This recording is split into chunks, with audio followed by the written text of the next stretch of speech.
Hello everyone, welcome back to the Hindu Explained series. We apologize for the delay yesterday. There was some technical issues, so the video was uploaded a little later. But don't worry, we will be continuing with it at the afternoon time.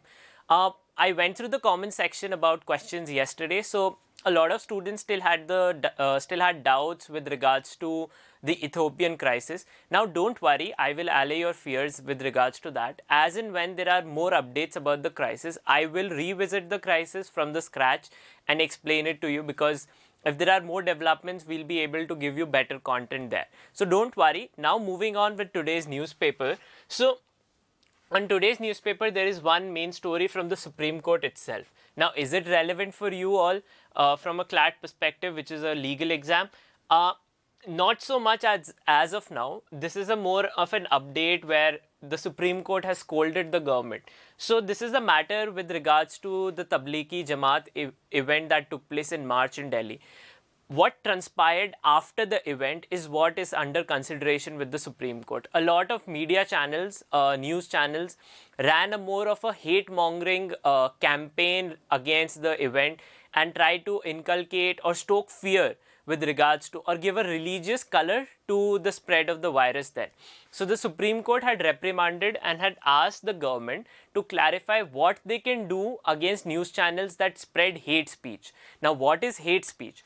Any speech that stokes is capable of causing violence, or stokes violence, or makes people act on violent events, is what constitutes hate speech. So news channels that provide hate speech content, what can the central government do against them, is what is under consideration before the Supreme Court. So that is the story with regards to this.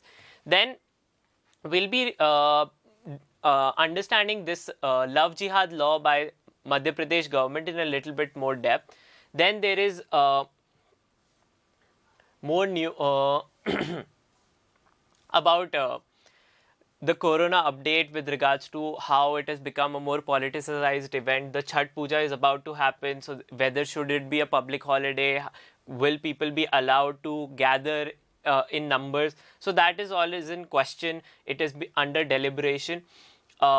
There is news about the Bru refugees in Tripura who had to forcefully migrate from Mizoram.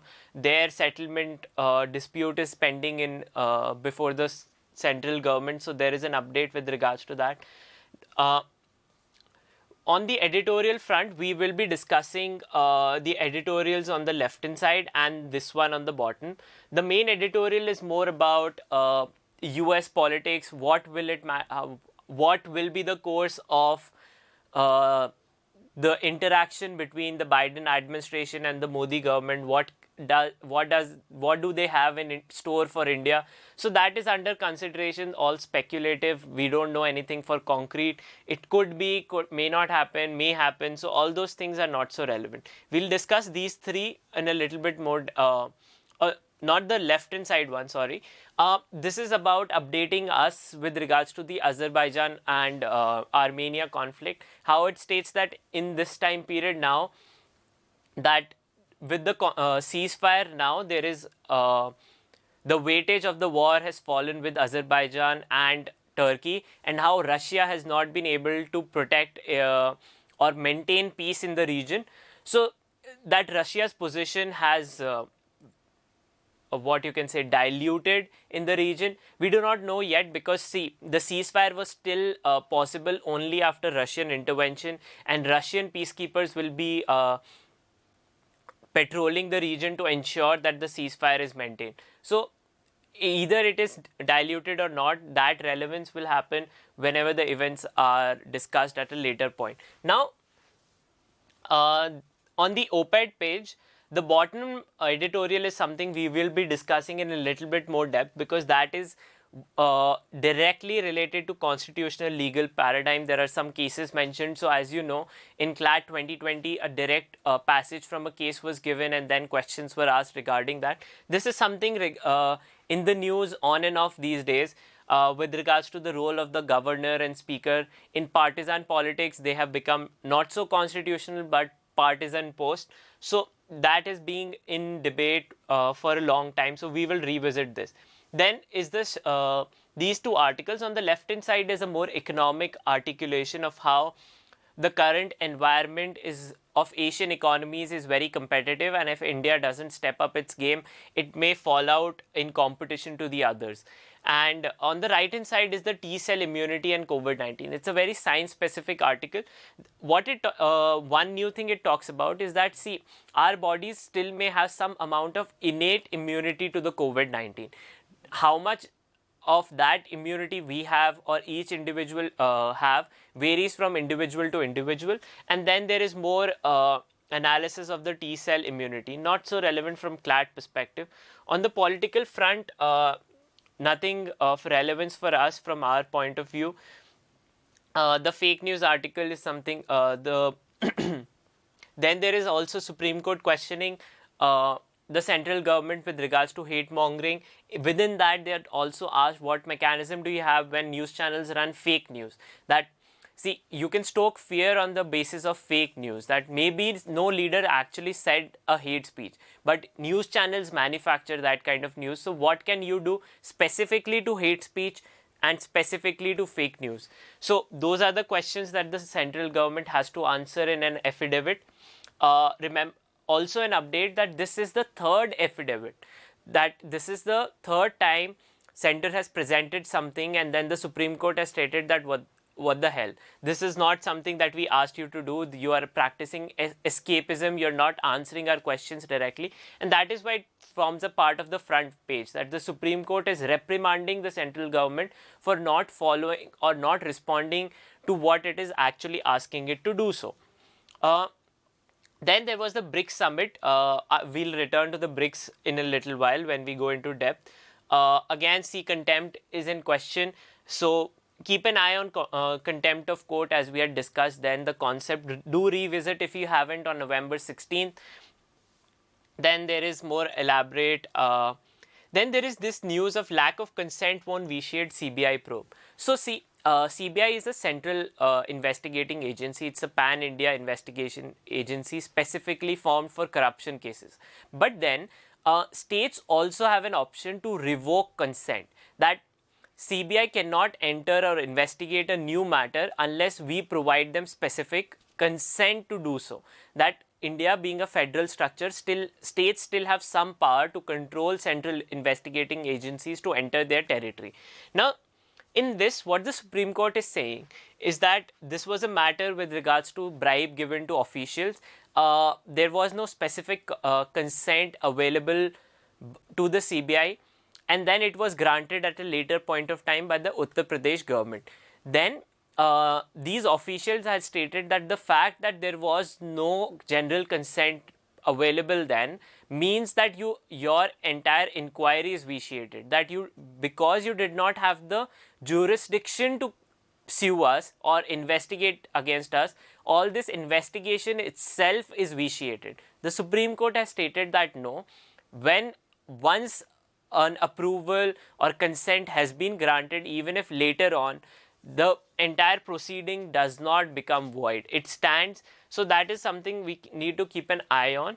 If you need to be updated with regards to that, not so much in depth actually, because it's a very specific niche area.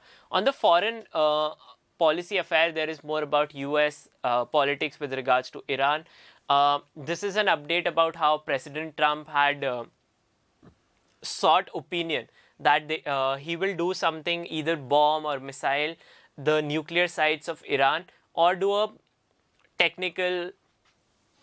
war to vitiate this area. Now, his advisors asked him not to do so. We'll be looking up at this update at a later point, because see, details are lacking here. Because see, one, Trump is an outgoing president now. He does not have the full backing. His policies. Secondly, under the agreement in which Iran was supposed to maintain or limit its nuclear stockpile, Donald Trump himself went through that agreement out of the window. In the sense, he revoked consent, US exited that. So then asking Iran to comply with an agreement that the US administration doesn't itself recognize is a little bit hypocritical. So that is why his advisors asked him not to act. So that is the update. Uh, Then there is another news that Sri Lanka to open up Chinese-backed port city. That will open a new port, Colombo port city, and China will be the one backing it. So that is another pearl of strings where Chinese influence is increasing in our direct neighborhood. Then there is Boris Johnson raises ire over remarks on Scotland. So United Kingdom is an amalgamation of different nationalities. Scottish nationality within them has a strong nationalistic belief that they want to get independence from United Kingdom. So Boris Johnson had stated that, see, at this point of time, giving specific freedom of parliament and making certain laws to Scotland, Northern Ireland was a big blunder, and or a devolution of power was a disaster. So that had stoked fear. The Scottish Parliament, the party that rules Scotland at this moment, says that, see, this is why we need to be free from United Kingdom. A referendum had recently, some years ago, taken place whether Scotland should stay in United Kingdom or not. People decided to stay in United Kingdom, but the bone of contention is always there. That is the update. Moving on the economic front, again, there is a summit had taken place by Bloomberg New Economic Forum, where Prime Minister Narendra Modi had spoken yesterday. He stated that now, see, post World War, the entire world order changed. Post COVID, the cities should become more sustainable. He stated that how during lockdowns we have seen cities becoming cleaner, air becoming better. So he said, why should that not be the norm? And that work should be mobile. Workers should be able to work from any place, anywhere, wherever they want to. So he stated that, see, cities have to become more sustainable because they will now host half of the world's population. So that is only the update. Moving on now, we'll dive into the more depth news. So the first is the BRICS summit. So yesterday's BRICS summit was the 12th BRICS summit. It took place virtually. The summit was supposed to happen in Russia, but has taken place virtually. Now, a little bit of history of BRICS. BRICS as a term was coined by Jim O'Neill. He was an economist working. So his report was Building Better Global Economic BRICS. That was a report in which he coined the term BRIC for the first time. Then an unofficial BRICS meeting took place between Brazil, Russia, India and China on the sides of the 2006 UNGA General Assembly rounds. Then the official BRICS summit first took place in 2009 in Russia. The 11th BRICS summit took place in 2019 in Brazil. Now, what did Prime Minister Narendra Modi talk about at BRICS? He stated that, see, the world order today needs reforms, that it is not aligned to the realities of the world, and that there is a need for reform in UNO, IMF, WTO. India, as you know and have been stating, will enter as a non-permanent member of the Security Council from next year onward. And he stated that he expects support of the BRICS nation for reform at UNSC. Now remember, see, UNSC, two members of the BRIC organization are permanent members of BRICS, China and Russia. They have veto power. So any amendment or any reform, if it has to take place at the UNSC, need support of the permanent members as of now. So if China and Russia support India's bid for reform, only then can reforms actually take place.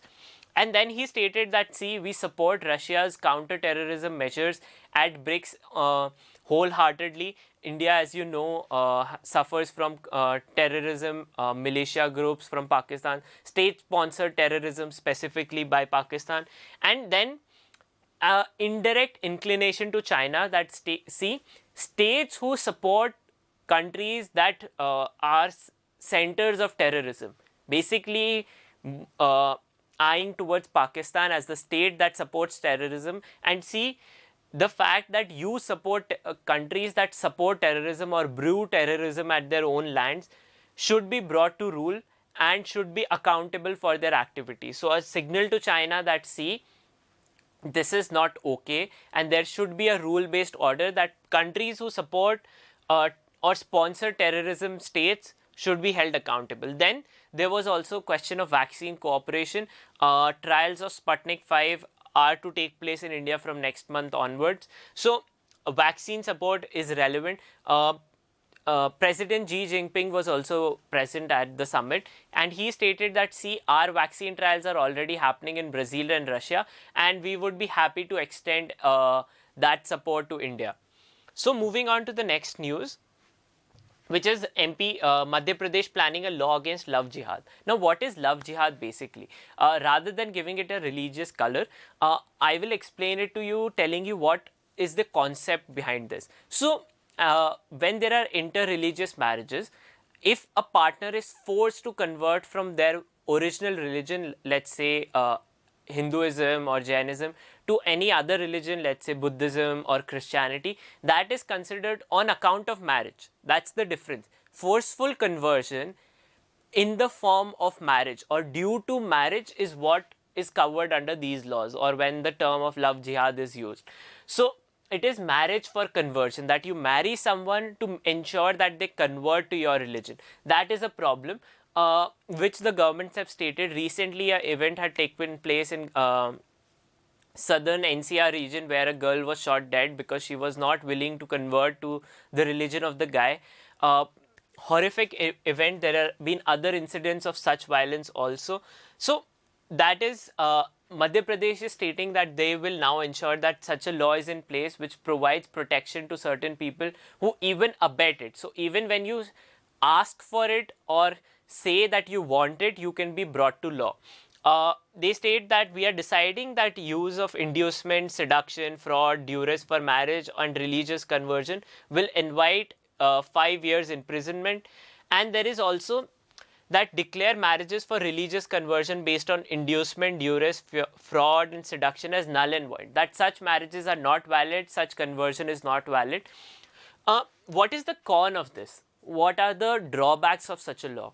That as per the statement of the minister, we do not know the law yet. But what is the drawback of this? That parents and siblings can also complain. Now, what does that do? Say, marriages in India are a societal or a family affair, but they are prior to that still an individual affair, that two individuals decide to do it. Now, when family is involved, that family can veto your decision. That is where your individual free choice is curtailed. That such a law can be used by family members when, let's say, parents are against a marriage. Now, they can use the law to ensure that the marriage doesn't take place, or they can ensure or let's say a sibling is offended, then they can also control the lives of their siblings or brothers and sisters, which is not okay. Because see, can you control all the decisions of your family members all the time? No. As per constitutional law, can you control their choices? No. But for marriage, this law will be able to overturn that. So what will be the balance is what we have to see. A little bit of trivia is what I'll share with you. So during partition, a lot of women were separated from their families. Then these women were rehabilitated on both sides of borders by certain families. They were adopted as daughters of certain other families or had wed as wives of any other. Then both the governments of India and Pakistan forcefully took these women back to their original families. A lot of women during partition, among them, had actually ran away from their family because they used to face a lot of stigmatization, a lot of control, and that partition was a mechanism of freedom for them. But state actually forced the women without seeking what the choice of the women was, based on the family, the original family stated we want our daughter or our wife or someone back, and then they were forced back to be given to those family even above the choice of the women involved. So that is a concern, that this law can become a tool of further controlling women in the families. In southern India also, a lot of incidents regularly happen where families honor killings do take place. So you know how much control family already have over women in that regard. So this could be a mechanism of controlling individual freedom, which we need to keep an eye on once the law comes into picture. So this is a legal ramification.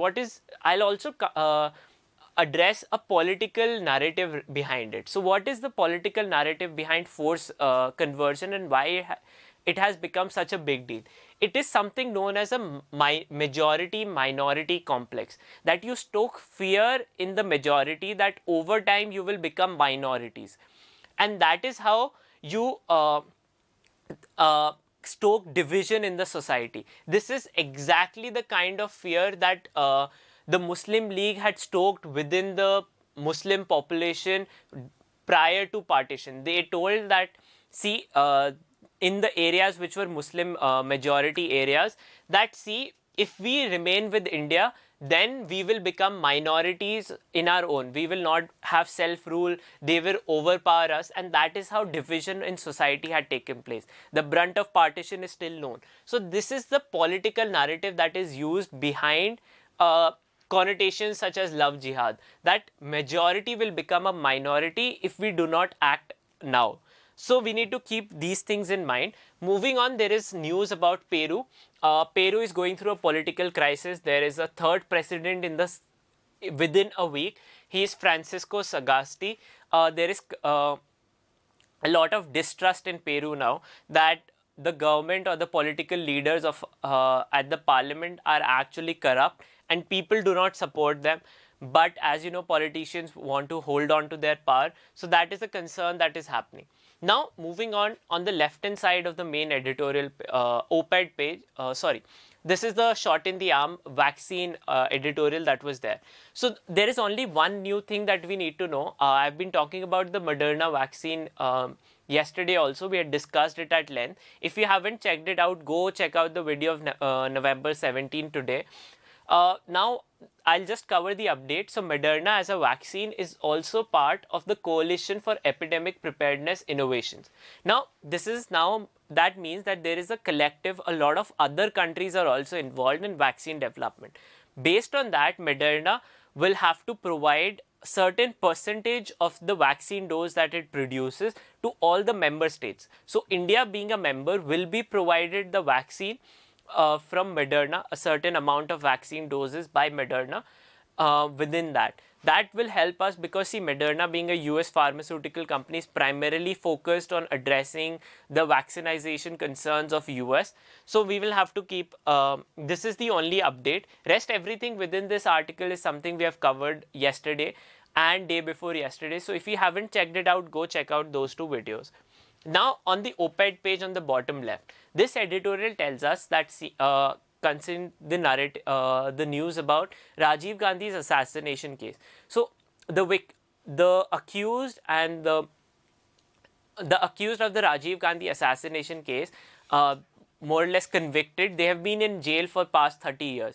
A pardon plea has been passed by the Tamil Nadu Legislative Assembly, stating that, see, these people have been in jail for 30 years, their LTT is not there anymore, plus they have been very good prisoners, so we should release them, that we should pardon their life in prison. First, their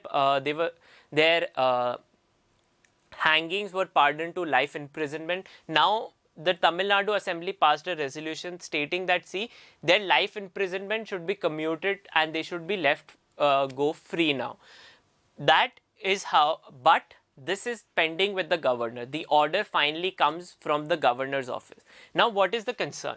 The concern is that for the past 3 years, and even before that, the previous assembly passed a similar resolution, but the governors do not take any action, and that the petition is pending for them for years now.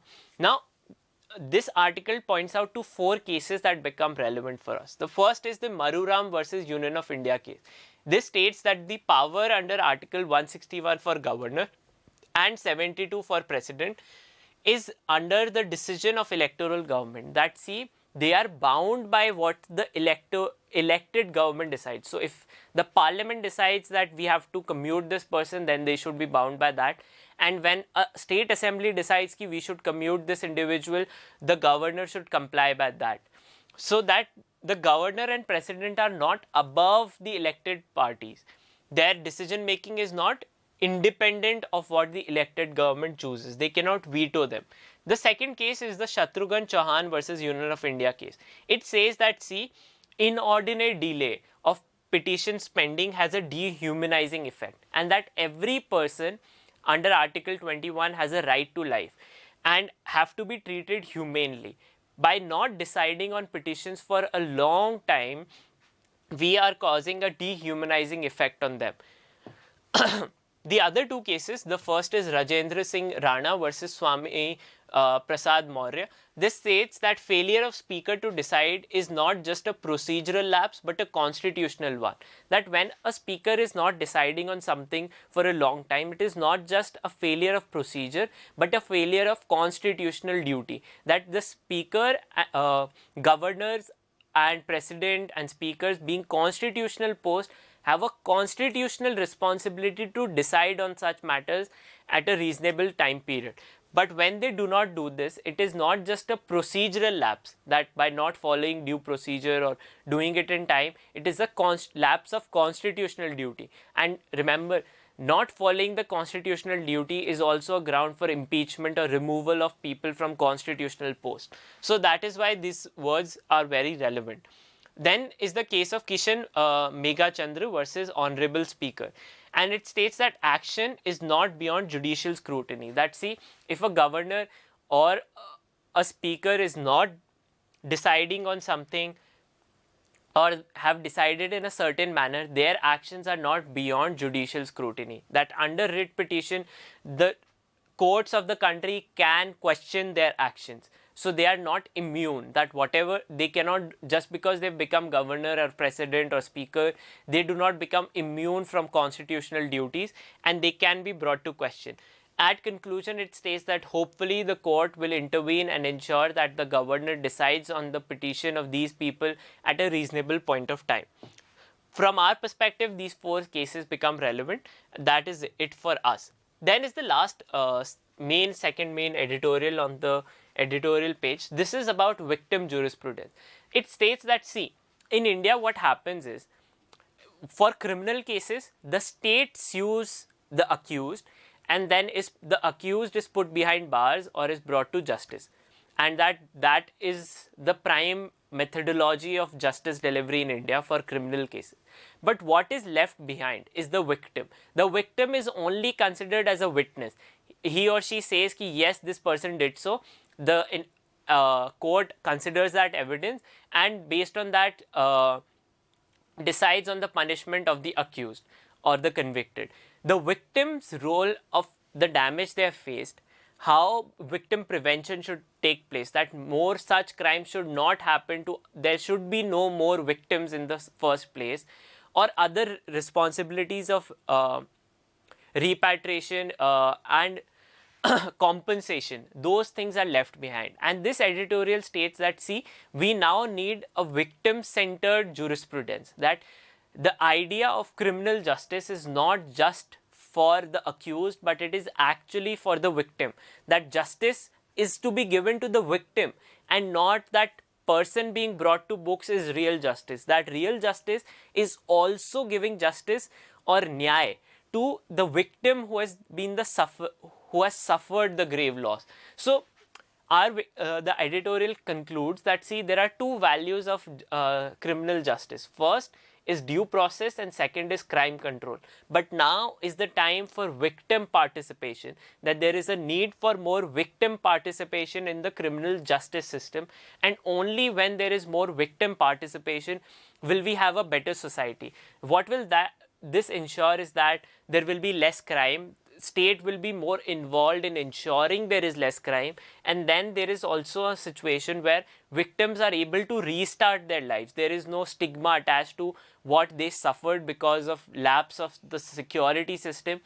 As you know, a lot of times victims are stigmatized in our society. So if victim is the center of criminal justice system, their stigmatization will be low, they will be more involved in the system, they will be able to reset their lives, and that is a reform that we really need. Now, why did I discuss this is because it's a policy narrative, it's a constitutional scheme, and it is something that you need to keep in mind with regards to your legal reasoning sections. Because, see, these are new concepts that can be brought as form of passages for you in your legal reasoning. That is why this new concepts that are more concrete into what they advocate become more relevant. Yesterday I did not discuss the technology bit because that's a more policy one. This is more legal, and that is why it becomes relevant. So thank you so much.